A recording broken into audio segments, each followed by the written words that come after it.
Rythme des îles. Une enfance au ghetto. L'île de la Martinique vibrait à son propre rythme. C'était le rythme des tambours, de la basse, d'une vie vécue avec intensité et liberté. Mais pour les jeunes Guy et David, la musique s'estompait souvent derrière la dure réalité de leur quartier. Ils vivaient dans un ghetto, un endroit où les opportunités semblaient rares et où les rêves se flétrissaient souvent. Les rues étaient leur terrain de jeu et la survie, leur leçon quotidienne. La vie était un combat, mais l'espoir résonnait dans la musique qui les entourait. Elle parlait d'une vie meilleure, d'un avenir au-delà des murs de leur quartier. Les frères s'accrochaient à cet espoir, même face aux défis de la pauvreté et des choix limités. Le ghetto essayait de les retenir, mais le rythme de leurs rêves continuait de battre avec force. La nourriture était rare, les vêtements usés, et le danger guettait à chaque coin de rue. Pourtant, à travers tout cela, les frères restaient unis.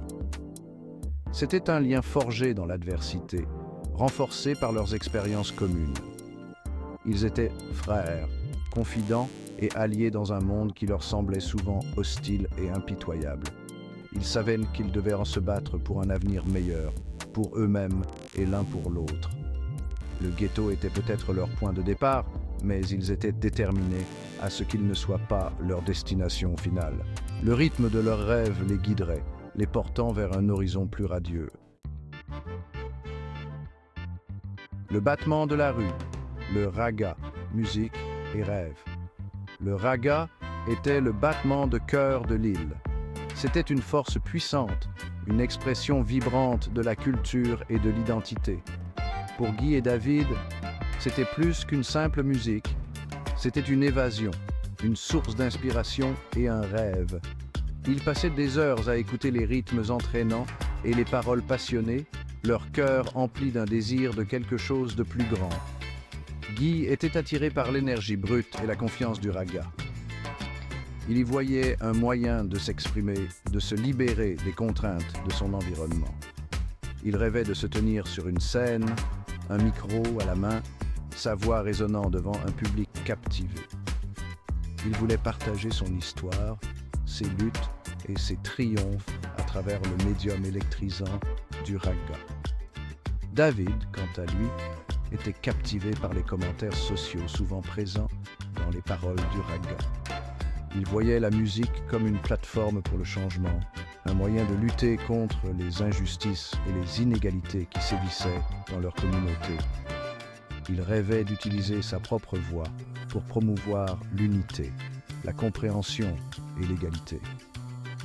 L'amour commun des deux frères, pour le raga, était une source de force et de connexion.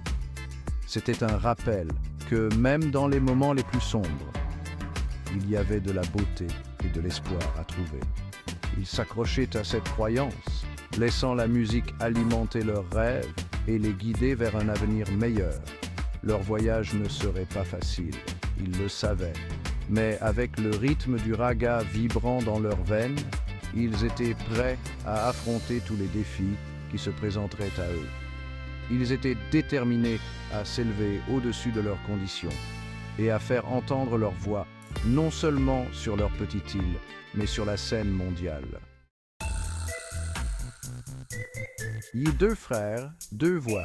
La confiance de Guy et l'unité de David. En grandissant, les personnalités de Guy et David ont commencé à diverger, leur chemin les menant dans des directions différentes. Guy, avec ses dreadlocks fluides encadrant un visage qui semblait rayonner de soleil, a embrassé l'esprit confiant, voire flamboyant, du raga.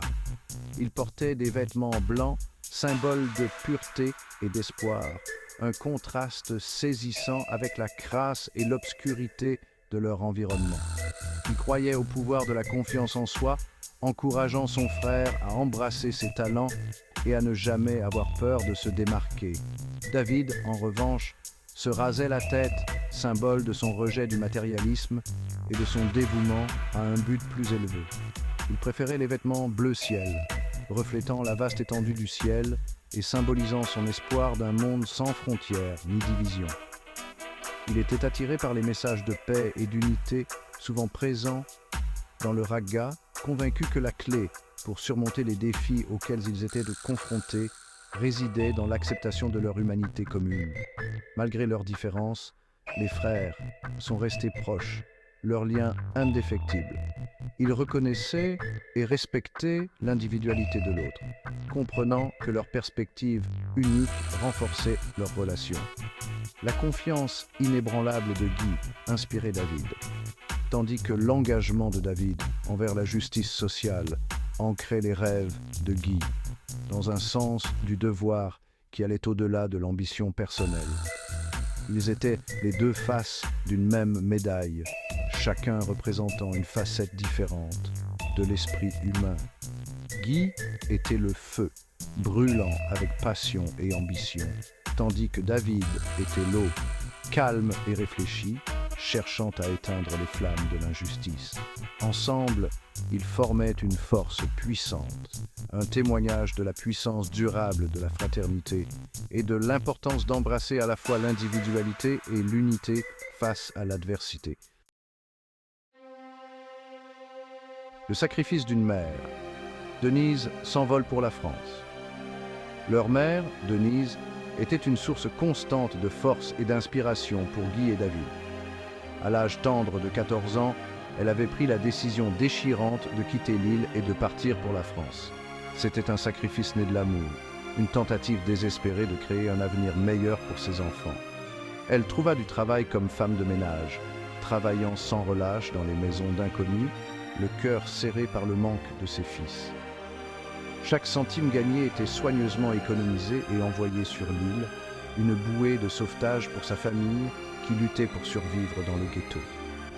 Ces lettres, remplies d'amour et de nostalgie, étaient des possessions précieuses, offrant un aperçu d'un monde au-delà de leurs horizons limités.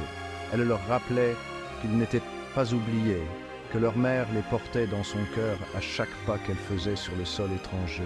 Le dévouement indéfectible de Denise envers ses fils leur a inculqué un profond sentiment de gratitude et de responsabilité. Il comprenait l'ampleur de son sacrifice et était déterminé à la rendre fière. Son courage face à l'adversité est devenu leur phare, un rappel constant que même dans les moments les plus sombres, l'espoir pouvait fleurir. Son histoire était un témoignage de l'amour sans bornes d'une mère, un amour qui transcendait les frontières géographiques et alimentait leur rêve d'un avenir meilleur. Ils savaient que chaque réussite, chaque étape franchie serait un hommage à sa confiance indéfectible en eux.